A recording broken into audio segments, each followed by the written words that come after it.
Hello friends, welcome to GC academy. हम पढ़ रहे थे इंडियन कॉन्स्टिट्यूशन के बारे में। इंडियन कॉन्स्टिट्यूशन सीरीज में लास्ट वाले लेक्चर में हमने पढ़ा था संविधान सभा यानी कि कॉन्स्टिट्यूएंट असेंबली। इसके बाद में हमने कल वाले चैप्टर के दौरान देखा था एक क्रिप्स मिशन के बारे में।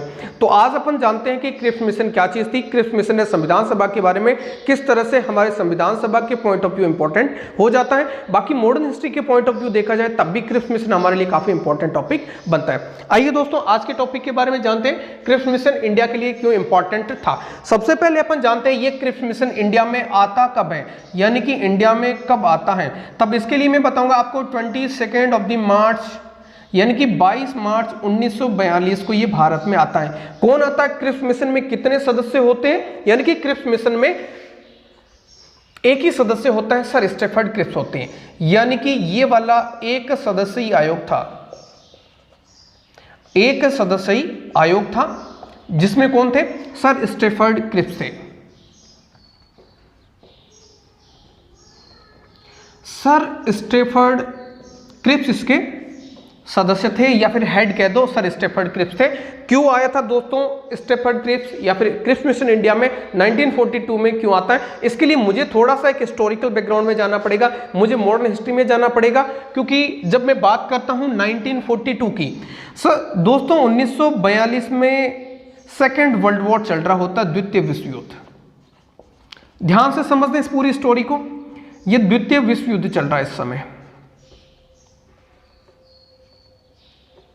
सेकेंड वर्ल्ड वॉर यहां पे चल रहा होता है।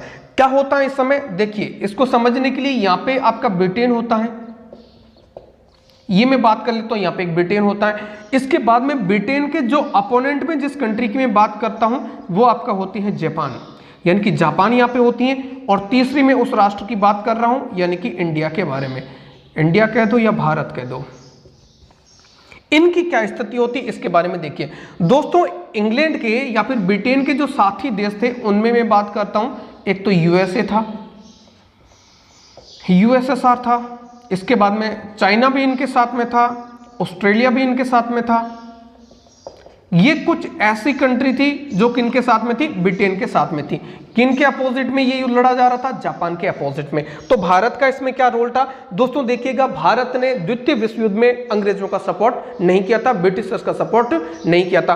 क्यों नहीं किया था, क्योंकि इंडियंस कहते थे, इंडियंस के जितने भी जो नेता थे, जितने भी बड़ी बड़ी पार्टी के जो इमिनेंट पर्सन थे, वो कहते हैं कि आप हमारे संविधान सभा की बात नहीं कर रहे हो, न हमारे स्वराज की आप बात कर रहे हो, ठीक है, तो इसलिए हम आपका इसमें सपोर्ट नहीं करेंगे। और ये इंडिया के लिए बहुत ही अच्छा मौका था कि अंग्रेजों के सामने अपनी मांगों को और भी कठोरता से रखी जाए और अंग्रेजों को विवश किया जाए अपनी बात को मनाने के लिए। तो इसी सिलसिले में जापान दूसरी तरफ और भी कहर ढा रहा था। जापान की स्थिति देखिएगा, यानी कि आपके दक्षिण मध्य एशिया मैं बात करूं दोस्तों, दक्षिण मध्य एशिया के जितने भी जो बड़े बड़े देश थे जहां पे किसका अधिकार था, ब्रिटेन का अधिकार था। यानी कि जो देश दक्षिण मध्य एशिया में ब्रिटिश के औपनिवेशिक थे उनके मैक्सिमम पे कब्जा जापानीज ने कर लिया था। जापानीज ने उस पर कब्जा कर लिया था और वहां पे ब्रिटिशर्स को खदेड़ दिया था। अब यहाँ पे ब्रिटिशर्स क्या है, बैकफुट पे आ जाते हैं, ब्रिटिशर्स की हालत यहाँ पे पतली हो जाती है। That's why USA, USSR, China and Australia ये सारे प्रेशराइज करते हैं ब्रिटेन को कि आप इंडिया का सपोर्ट लो, इंडिया का सपोर्ट लो इनके अगेंस्ट लड़ने के लिए या फिर अपनी स्थिति को और ज्यादा पावरफुल बनाने के लिए आप इंडिया का सपोर्ट लीजिएगा। आप इंडिया की जो मांगे हैं उनको मान लीजिएगा या फिर इंडिया को आप स्वतंत्र कर दीजिएगा, सो दैट वो अच्छी तरीके से हमारे साथ में क्या कर सके, वार में हेल्प कर सके, पार्टिसिपेट कर सके।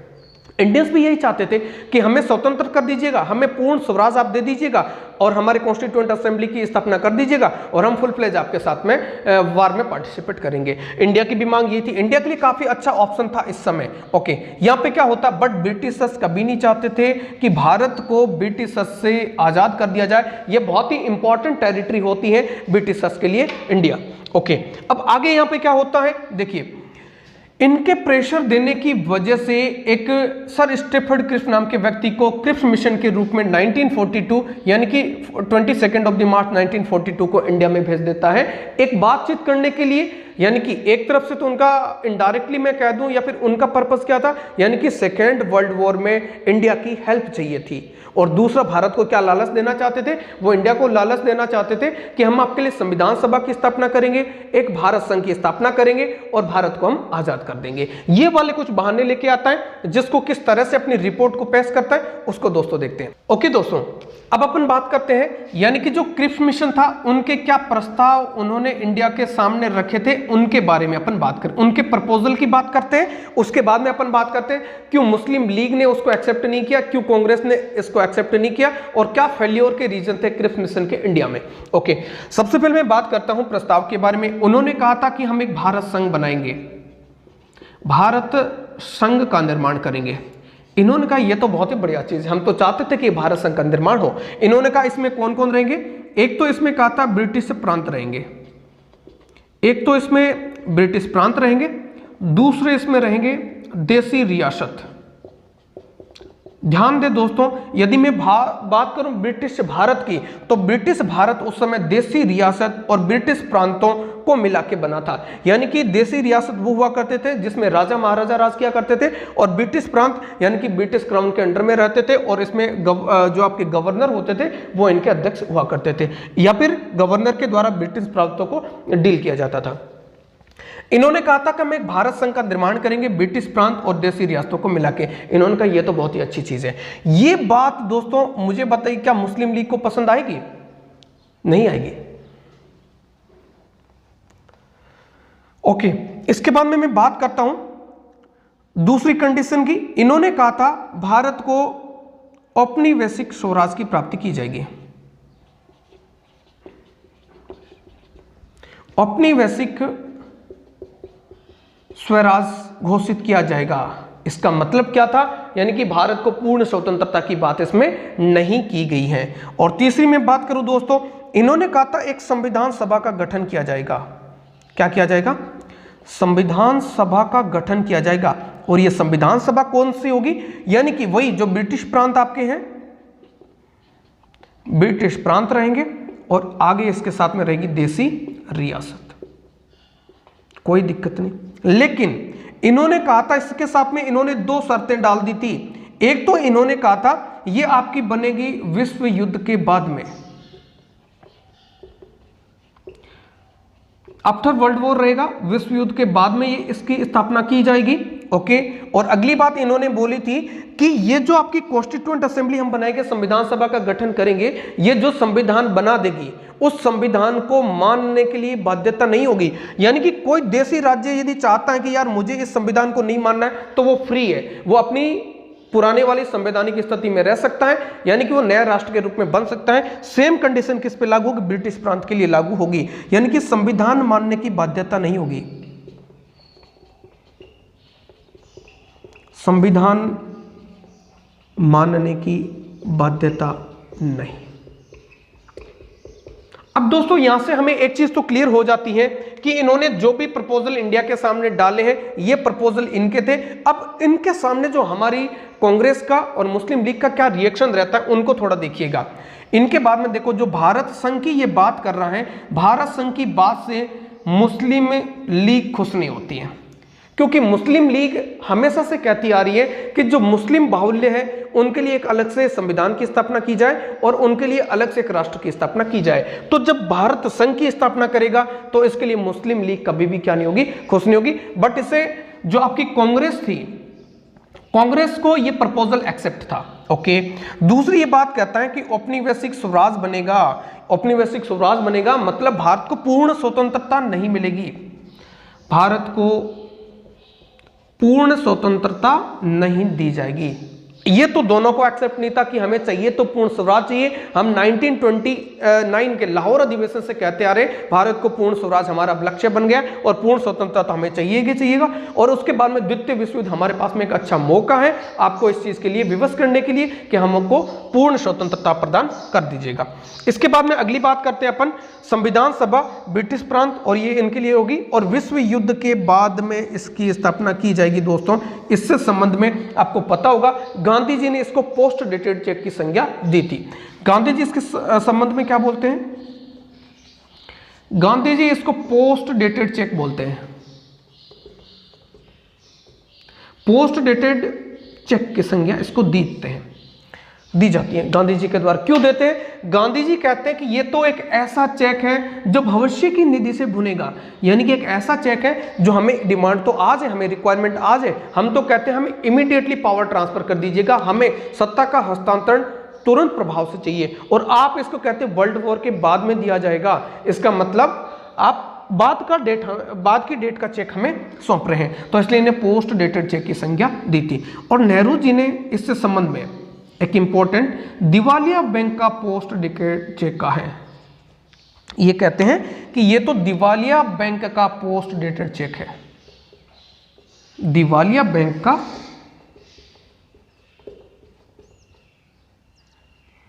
पोस्ट डेटेड चेक है।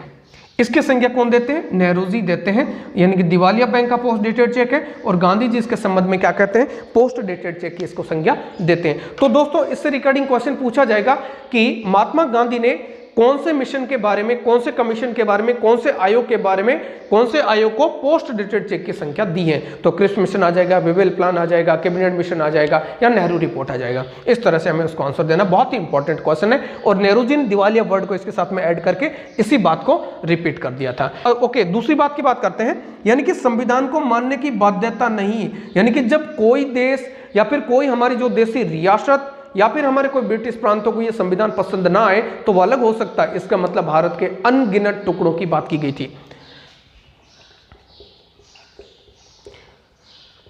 भारत के अनगिनत टुकड़ों की बात की गई। दोस्तों थोड़ा सा टेक्निकल टर्म्स में और देखना चाहो तो ये वाला जो पॉइंट जिसकी मैं बात कर रहा हूं, ये पॉइंट कांग्रेस ने तो इसको बिल्कुल बहिष्कार किया था, लेकिन मुस्लिम लीग ने इसको पॉजिटिव लिया था। मुस्लिम लीग इसको एक्सेप्ट कर रही थी। मुस्लिम लीग कह रही है तो बहुत अच्छी बात है, क्योंकि मुस्लिम लीग की तो बात यहां से पूरी क्लियर हो जाती है। वो क्या चाहती है? एक अलग से राष्ट्र का निर्माण चाहती है, अलग से संविधान सभा की स्थापना चाहती हैं, और जो इसको एक्सेप्ट नहीं करना चाहता वो अलग हो सकता है। इट मींस ये इनके लिए फेवरेबल चीज थी। तो बाकी कांग्रेस क्या चाहती थी? एक अखंड भारत बने, तो कांग्रेस इसको क्या नहीं कर रही थी?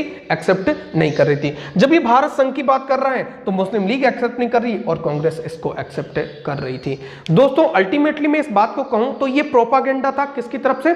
ब्रिटिशर्स की तरफ थे, क्योंकि यूएसए, यूएसएसआर, चाइना, ऑस्ट्रेलिया, इनका एक तरफ प्रेशर था कि भाई आप भारत को स्वतंत्र नहीं कर रहे हैं और इसके साथ में वार में पार्टिसिपेट करवाने के लिए उनको राजी नहीं कर रहे हैं। तो एक तरफ से इन्होंने ये क्या है, पूरा डेकोर में इस तरह से बना दिया कि इनको लगे कि हाँ भाई हम भारत में बात करने के लिए गए, पर उनके लीडर्स इस बात को मान ही नहीं रहे। तो दोनों तरफ से उन्होंने अपनी बात को इस तरह से बचा लिया, और हमारे historical point of view important हो जाता है, यानी कि हमारे संविधान सभा के पॉइंट ऑफ व्यू से इतना इंपॉर्टेंट होता है कि क्रिप्स मिशन इंडिया में सबसे पहले भारत में संविधान सभा की स्थापना करने के लिए आया था। दूसरा यहां से कंक्लूजन और निकल के आता है। अब इन्होंने कहा था एक तरफ तो आपका इंग्लैंड है, दूसरी तरफ से आपका जापान है, और तीसरी तरफ बीच में पड़ जाता है भारत। दूसरी इंपॉर्टेंट चीज दोस्तों देखिएगा, इन्होंने कहा था कि जब ब्रिटिशर्स हमारे पास में यहां पे अवस्थित हैं तभी जापान क्या कर रहा है? हम पे अटैक कर रहा है ना। इन्होंने कहा था कि जो ब्रिटिश के औपनिवेशिक देश थे, एशिया के जो दक्षिण और मध्य में जो भी देश थे, उन पे जापान ने क्यों अटैक किया था? क्योंकि वहां पे ब्रिटिशर्स थे और ब्रिटिशर्स के अपोजिट इनकी लड़ाई चल रही थी। इसका मतलब भारतीयों को एक चीज समझ में आ गई कि जड़ का जो मूल कारण है वो ब्रिटिशर्स है। यदि ब्रिटिशर्स इंडिया में रहते हैं तो इसका नुकसान किसको झेलना पड़ेगा? भारत को, क्योंकि जापान उस पर आक्रमण कर लेगा। यदि ब्रिटिशर्स भाग भी जाते हैं तो इसके बाद में भारत किसका गुलाम हो जाएगा? जापान का गुलाम हो जाएगा। तो सबसे पहले हमारे जितने भी प्रोमिनेंट लीडर्स थे उन्होंने ये डिसीजन लिया कि किसी भी हालत में ब्रिटिशर्स को यहां से क्या करना पड़ेगा? भगाना पड़ेगा। दैट्स वाई दोस्तों आपको पता होगा 1942 में एक आंदोलन चलता है जिसका नाम है भारत छोड़ो आंदोलन, क्विट इंडिया मूवमेंट, भारत छोड़ो आंदोलन। और इस भारत छोड़ो आंदोलन क्यों चलाया गया था दोस्तों? ब्रिटिशर्स को भारत से उखाड़ फेंकने के लिए ये मिशन चलाया गया था, क्योंकि भारत ये बिल्कुल समझ चुके थे जब तक ब्रिटिशर्स इंडिया में शामिल है तब तक वो हो सकता है आगे आने वाले जापान के औपनिवेशिक या फिर जापान के गुलाम बन सकते हैं। तो इसके बाद पता होगा ये भारत छोड़ो आंदोलन भारत की जो आज़ादी का आखिरी स्वतंत्रता संग्राम था, आखिरी संग्राम था। इसके बाद में भारत ने कोई भी संग्राम नहीं लड़ा था भारत की आजादी के लिए। और आपको पता होगा दोस्तों, इसको अगस्त क्रांति के नाम से भी जाता है। और गांधी जी ने इसमें डू और डाई यानी कि करो या मरो का नारा इसमें दिया था। ओके दोस्तों, ध्यान रखिए दोस्तों, इसके बाद में जो हमारी अगली क्लास रहेगी, इसके बाद में अगला जो मिशन आएगा वो हमारा आएगा कैबिनेट मिशन। और कैबिनेट मिशन आएगा 1946 में वर्ल्ड वॉर ओवर हो जाता है और कैबिनेट मिशन सक्सेस हो जाता है इंडिया में एक संविधान सभा की स्थापना करने के लिए। तो अगले वीडियो में अपन देखेंगे संविधान सभा की स्थापना करने के लिए कैबिनेट मिशन कब इंडिया में आता है, कौन कौन इसके सदस्य होते हैं, कौन इसका अध्यक्ष होता है और क्या प्रोविजन के साथ में भारत के संविधान सभा की स्थापना करके जाता है, जो एक बहुत ही बड़े खूबसूरत संविधान का निर्माण कर देता है। थैंक यू सो मच दोस्तों, मिलते हैं अगले वीडियो के साथ में।